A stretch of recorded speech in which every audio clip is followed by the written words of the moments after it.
Hola amigos, ¿qué tal? Bienvenidos una vez más al canal La Lima Fishing HN. Ya tengo un buen tiempo de no hacer videos por cuestiones de trabajo y ahora pues por cuestiones de clima. Pero en esta oportunidad andamos por aquí paseando y como todo aficionado a la pesca, pues venimos por aquí al muelle de Omoa para ver cómo estaba el ambiente.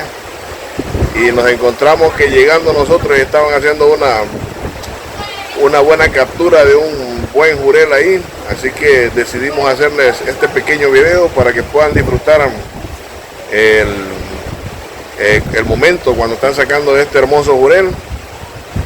El pescador lugareño de aquí que lo está sacando es alguien que lo conocen como el famoso Palomo, ¿verdad? Así que él fue el que terminó sacando este hermoso ejemplar, así que espero puedan disfrutar el video y gracias por ver nuestros videos. Esperamos hacer otros videos más adelante cuando el clima mejore.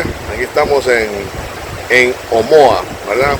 Un saludo especial para todos nuestros amigos y compañeros de Adictos a la Pesca también, ¿verdad? Que ya formamos parte de ese hermoso grupo de pesca.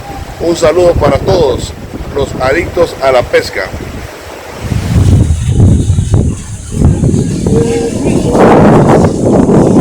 Estamos en Omoa.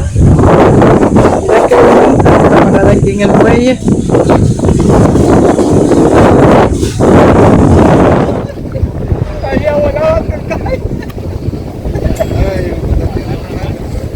¡Chancho!